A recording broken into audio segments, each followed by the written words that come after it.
Besh. Sana mamatay lahat ng kurakot sa Pilipinas. Kandidato ka buyeng dyan. Anak ng kagwang, birthday pala ng hinayupak na buyeng. Holy Week. Kaya pala Jesus. Kasi ibang Jesus ito, marka demonyo. Pinutakti po ang birthday greetings ng anak yata to ni Buyeng. Ng mga netizen sa comment section. At ang mga wish nila, sana matupad ang wish ni Cara David. Ano ba ang wish ni Cara David? Sabi ni Cara David, putangin na talaga, no? Nasikat na sikat si Cara David yan, eh. Sana mamatay na ang lahat ng mga kurakot. Pero hindi tinablan si Buyeng, eh. Di ba napabalitaan na ospital ng anak ng kagwang na ito, no? Pero buhay na buhay, eh. Buhay na buhay si Buyeng Remulla. At banat naman ni Attorney Rowena Guanzon ngayong Holy Week.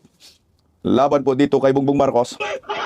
Dapat daw nagaganap na Judas Iscariote. Si Bongbong Marcos sa sinakulo. Dati yung Holy Week kasi, yung sinakulo ba, pagpako sa cross, no? Kay Jesus Crispin. Kay Jesus, ang ganda ng content natin ngayon, si Judas at si Jesus pinag-usapan natin. Pero yung isang Jesus Crispin po yan, Remulla, Judas din yan. Magandang gabi po sa ating lahat. Pa-like po muna, pa-share, pa-subscribe. At pakipindot po ang inyong notification bell para lagi po kayong updated sa ating mga video. At Bisnak Historiador po, huwag niyo pong kalimutan, pa-subscribe pangalawang YouTube channel ko ho. Kaya ito, enjoy lang muna tayo. Muna tayong, yung parang, alam mo yung magmuni-muni, no? Sa Bisaya ba, maghinulsol. Masyado mag-reflect. Ngayon ay Wednesday, no? Sa Katoliko po ay Miyerkules Santo po ngayong araw. At ito rin naman po ang panahon ng mga Pilipino kung saan pupunta. Mamamasyal. Mamasyal, sayang gasolina. Ako tapos na po kami ng masyal, eh. Kaya standby na lang po muna kami sa bahay namin. Birthday pala ni Buyeng Remulla. Kaso ang problema ay hindi po nakaligtas sa mga netizen. Itong si Buyeng Remulla ay pinutakti po dyan sa comment section, no? Sa post po ng kanyang anak ba to niya? Si Ping. Yun na si Ping, eh. Ayan.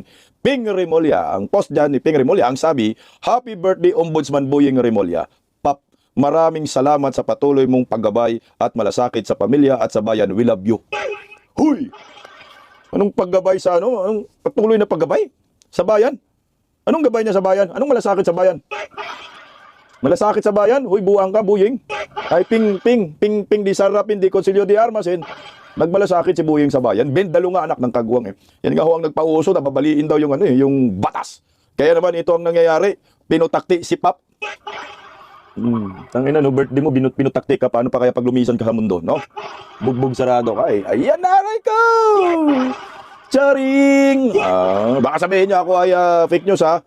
Ayan po yung mga birthday wish ng mga netizen para kay Bunyeng. Sabi ni Bun Ryan, Happy birthday, Buyeng! Sana last mo na yan. Sabi naman ni Che Ragon, Happy birthday! Wala pa ba kape at biskwit dyan? Utang iyak ang mga animal. Wala, ang damunyor talaga, mahirap mamatay ang animal, eh. Sabi ni Uyot, Happy birthday po, last mo na yan. Sana nga all. Sabi ni Gongs, Happy birthday, Simlang. Sana sila ng wish ni Cara David. Sana mamatay ng mga kurakot. Kasama siya. Sabi naman ni Ancho, grabe si Boss Ombudsman, daming pinatawa sa birthday niya. Mutang ina kasi yung kurakot mamatay na kaya. Ito naman, sabi naman ni Mian, imbis mga balons, may maganda po sana kung ulap ang nakapaligid sa inyo. Happy birthday. Anong yung diba? Yung may namatay, binurol, no? Yung tarpaulin kasi ang background, ulap, eh. Hindi daw dapat ulap, balloon. Sabi naman ni Nor Rubin, sana matupad na ang birthday wish ni Miss Cara David. Huli na yan, ah. Sir, huli na yan. Sabi niya, sana nga. Daming nag-like, eh, no?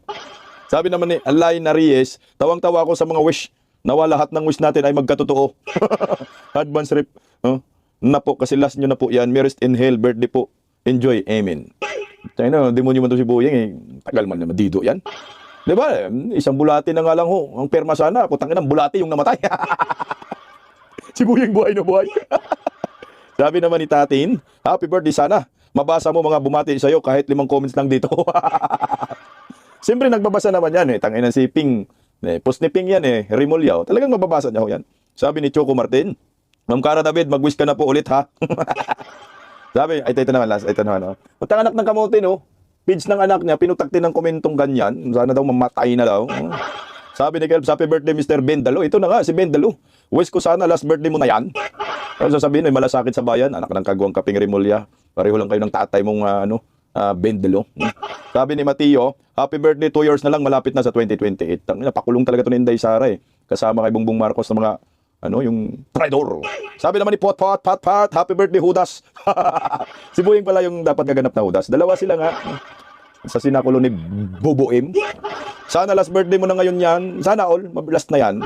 Sabi na ni Lizar, happy birthday po, more malita to come. Dinala pa naman yung mga ICC doon sa bahay nila. May dalang mali-malitang pirang mga kinawat ba. Sabi naman ni Clint Solon, happy birthday daw. Sabi ni Sara, Vice President Inday, enjoy daw habang di pa siyang presidente. Kasi pag naging presidente si Inday Sara, bugbog. Sabi naman ni L.A. Thrifted, happy birthday, naway magkakatoo ang wish ni Cara David. Yun po yung dolo Okay, tama ba? Tama nga. Ito pa isa kay Clint pala kay Clint. Sabi naman kay Clint, pareho lang, naputo lang. Anak ng kagwang, no? Mantakin mo, birthday mo, pero iba yung mga wish sa birthday mo. Anong wish? Ito po yun, matupad daw ang wish ni Cara David. Ito po yun yung gusto ng mga netizens sa'yo, Weng. Wish! Sana mamatay lahat ng kurakot sa Pilipinas. Kandidato ka, Boyeng, dyan. Ako mag-wish din ako para kay Boyeng. Sana, wish ko sa'yo, Boyeng, sana matupad na rin ang wish ni Cara David. Anak ng kagwang ka. Marami kang pagbayarang kasalanan. Kaso nga lang, ang Satanas mangdidiri sa'yo. Kaya ako dyan kay Bunying eh. Baka pagdating sa impyerno try rin si Satanas at magbendalo. Binalatan po si Bunying ni Attorney Topacio. Narito po ang banat ni Attorney Topacio. Yung ating ombudsman na pinakahuling sumbungan ng anomalya. Sinong nilagay nila? Tuta ng Malacanang. Pinilit kitang-kita. Tutang-tuta. Papit na papit niya. Papit mo lang. Anong nangyayari kasi sa ating bansa? Alam niyo ba? Itong si Boyeng Remulla at si Bongbong Marcos, magkasabwat talaga yan. Sila yung tunay na sindikato ng bayan. Para sa akin dinadrama-drama lang tayo dito Kaya maraming galit dyan. Kasi di ba sinabi ho nila na si Bongbong Marcos, ayan. At si Boyeng, ang Remulla clan, Remulla brothers, ay matagal na magkaibigan. So nagpapatakbo ng Pilipinas sila. Kaso nga lang nagkagulo dahil si Martin Romualdez, lalong gumulo. Bendalo ang datingan. Kaya ang mga Pilipino, normal po yung reaksyon na yan, na sana mamatay ng mga kurakot. Kakaiba itong si Boyeng Remulla nag-birthday, galit ang taong bayan. Sana daw matupad na yung wish ni Cara David. Pero tingnan mo naman kay Tatay Digong. Replay lang ulit natin. Ayan Check this out. Kay Tatay Digong, daming bulaklak. Ganun ang pagmamahal ng maraming Pilipino kay Duterte. Yung wish ng mga yan ay makauwi na si Tatay Digong sa bansa na trinidor ni Bongbong Marcos na Judas. Nagaganap na nga na Judas Iscariote ngayong Semana Santa. Bakit papatay kayo dalawa ni Boyeng Animal ka Bongbong Marcos ka? Mapamura ka talaga sa presidenteng nakangiwiang pang ang layo ng birthday mo, Boyeng. Siguro, pwedeng padala ng bulaklak si Boyeng. Birthday sa patay. Birthday sa patay. Bulaklak sa patay. Grabe na, kakaiba Yung trinidor, hinudas ni Bongbong Marcos at ni Boyeng, ayan, nasa Netherlands, pero punong-puno ng mga bulaklak ang street na yan sa ICC sa Daig. Para kay Pangulong Duterte. Birthday flower po yan. Ganon kamahal ng maraming Pilipino. Baliktad, reverse. Maraming nagdadasal na matsugi itong si Boyeng at saka si Bongbong. Yun ang mga wish natin. Kasi hanggang ngayon wala pa rin mapanagot sa mga magnanakaw sa kabanang bayan. Ayan. So, malayo, Malayo po yung nangyayari, Sa birthday ni Tatay Digong, maraming wish na makauwi dahil hinudas po ni Bongbong Marcos at ni Boyeng Remulla. Antakin mo yan, ginagawa ang Pilipino dito, tingnan mo Alam mo sinong nagpauso nito? Si Boyeng Remulla. Yan. 611 daw ang naibalik mula sa mga restitution ng flood control scam. Tanga, scam talaga yan. Yan ang totoong scam. Mantakin mo 311 million pesos daw ipinagmalaki ng gobyernong nakangiwi ang panga ng mga Judas Iscariote. Samantala, ang nawawalang pera tinahanap ng taong bayan ay, alam mo ba ilang trilyon? 1.9 trillion pesos. Wala pa sa kalahati at wala pa sa 1/4, 1/8 yung naibalik yung ni Boyeng. Boyeng Remulla man nagpautos yan. Nagpauso yan yung restitution Kaya tinutulan nga ni itong si Marcolita kasi ano bang basihan? 611 million ibinalik.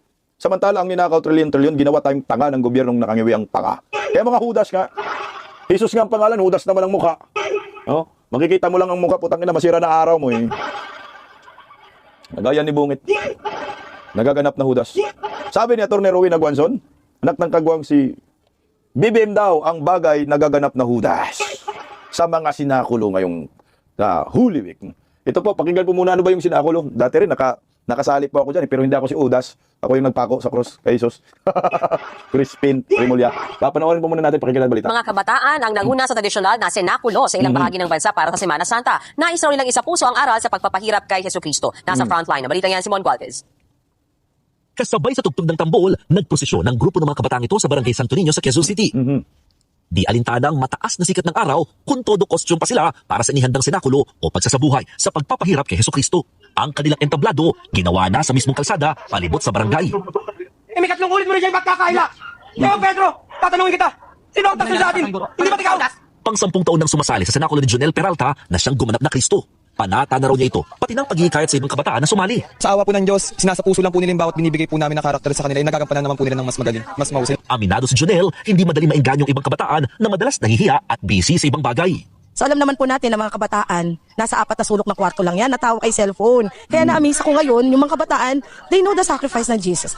Sa Barangay Rosario sa Pasig, last minute nang inihahanda ang mga props at costume na gagamitin naman para sa malakihang kaling senakulo sa Biyernes Santo.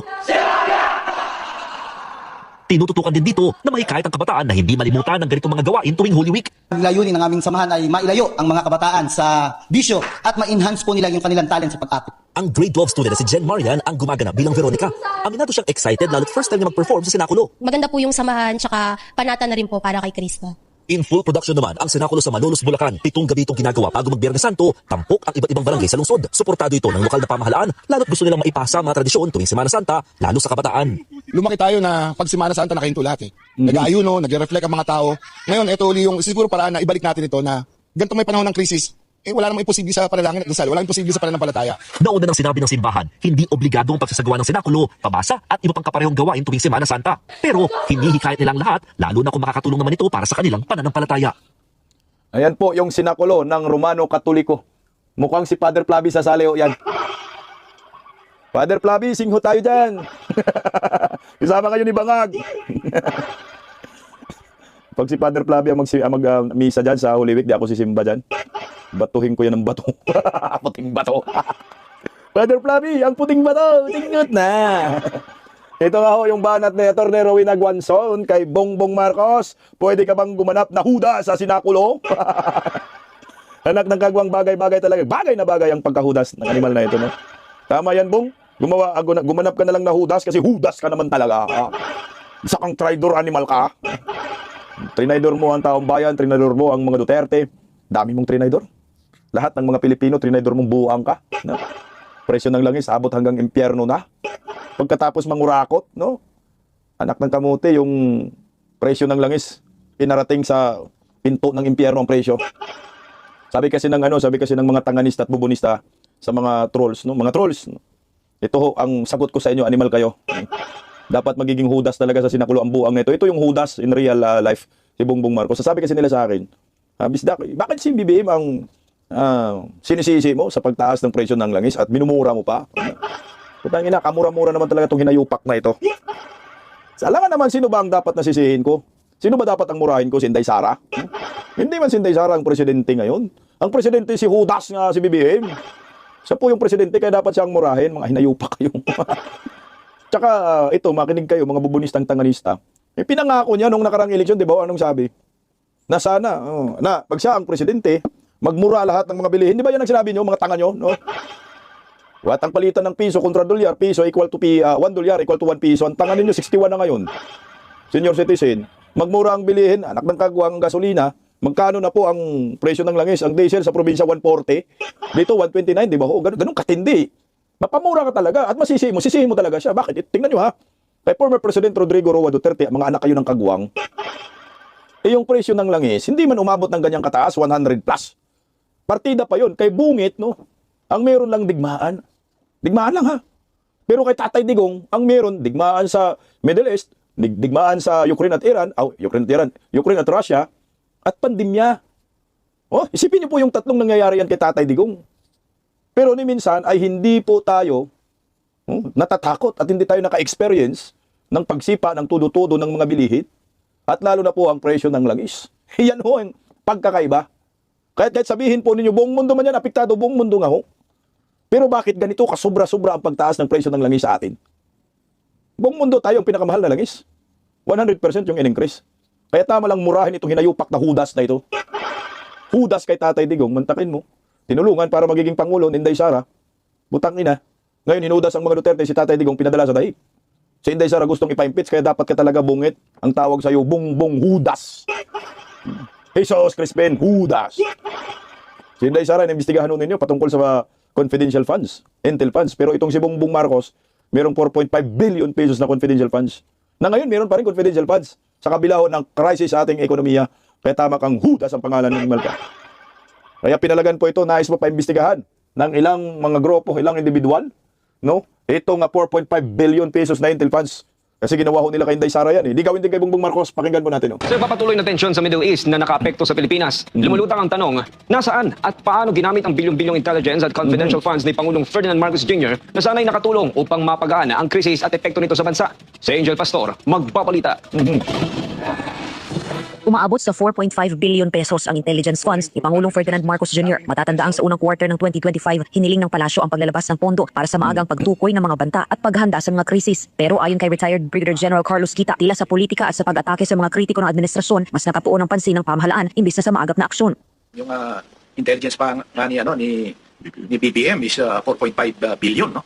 Dapat yan ang tinututukan niya na alamin kung ano ang dapat na ano nangyayari at mangyayari at ano ang dapat na responses dito. Ang problema, ang nangyayari is ang tinututukan nila is yung politika, yung like for example, itong impeachment and i-demolish yung mga ibang political opponent nila. So yun ang problema. Dahil sa laki ng halaga, giit ni Kita, dapat itong masusing i-audit at ipaliwanag sa publiko. Question nga doon, ginamit ba talaga sa intelligence operations yun, yung pondo na yun? Kasi sir, Yun ang question mark. Yun ang dapat na ina-account. Yun ang dapat tino-audit dahil sa laki ng halaga na yun. Sinigundahan ito ni retired Police Colonel Jonathan Galang. Anya sa intelligence work, may mga indicators o senyales na nasuri na noon pa lang para sa mabilis na pag-aksyon. Sa intelligence po kasi, meron po tinatawag, ano po yan merong tactical, merong strategic intelligence. Sa halagang 4 billion, you should have been able to predict or evaluate yung nangyayari as early as last year. Kasi po may mga indicators as Ma'am Cecil was saying. May mga may mga lumalabas na indicators Iyan po yung mga tinitingnan sa intelligence operation. Tinitingnan niyo yung mga indicators, nagtutugma ba? Ito ba kailangan na ng action plan ito? Pero scenario planning na correct, dapat. ma'am. Pero sayang yung 4 billion. Yun, nakahang tayo ngayon. Pagtataka naman ng ekonomistang si Cora Guidote, bakit tila hindi handa ang bansa, ngayong kaalyado naman ng Estados Unidos na may direktang access sa international intelligence. Nakakapagtaka pa dito kasi alay tayo ng US. Ang US ang nag-upisa ng gera. So bakit hindi tayo nakakuha ng intelligence? Diba? Dapat nakahanda na tayo. Sa huli giit ng mga eksperto, hindi sapat ang tambuhalang pondo kung wala namang konkreto at epektibong tugon sa panahon ng krisis. Para sa Diyos sa Pilipinas, kung mahal, Angel Pastor, SMNI News. Ang galing ng parang tingin ng ni Guidote, no, yung expert na yun. Tama ho, kasi ang Amerika po yung nag-umpisa ng giyera. Ang Pilipinas at ang Amerika sa pamumuno ni Bangag, sabi nga brother to brother, no? Talagang tutang-tuta si Bangag ng Amerikano. Pero bakit hindi alam nila, hindi sila nakakuha ng intel na magkakaroon ng digmaan, didigmain ng Amerika ang Iran. Dapat malayo pa lang, alam mo na itong Bangag, may intel funds ka hindi kayo nakakuha ng intel dyan Di ba ho? Di sana, nag-imbak na tayo, nag-imbak ng langis para sa pang-isang taon. Tama, kailangan imbestigahan itong 4.5 billion ni Bangag dahil kung ito ay nagamit sa tama, sana wala tayong problema sa langis. Sana, nakaimbak tayo ng langis na hanggang pang-isang taon na kahit aabot yung digmaan sa 6 na buwan o 1 taon, hindi tayo apektado sa presyo ng langis dahil nakaimbak na ho tayo. Ito po yung palaisipan So, sablay na naman dito si Judas. Nagaganap na Judas ngayong sinakulo. Sino ang ipako sa cross? Dapat si Bongbong at saka si Crispin. Dahil trinidor po nila ang taong bayan. Ito po yung nangyayari ngayon sa atin Kaya naman ito, babasahin po muna natin itong mensahe ni Vice President Inday Sara para sa ating mga Pilipino na nagdiwang po ngayon ng Kwaresma. Sabi po ni Vice President Inday Sara Duterte, sa panahong ito ng Kwaresma, isa puso natin ang kapakanan ng ating bansa. Dalangin natin ang isang lipunang pinatatakbo ng katotohanan, katarungan at tapat na malasakit. Ayan po. Ayan yung mensahe ni Vice President Inday Sara Duterte para sa ating mga Pilipino. Sana po magiging presidente ka na, Day, dahil kailangan na po natin ipako sa cross ang mga Judas sa bansang ito, kagaya ni Bongbong Marcos at ni Crispin, Jesus Remulla, Jesus Katungod, traitor kang animal ka.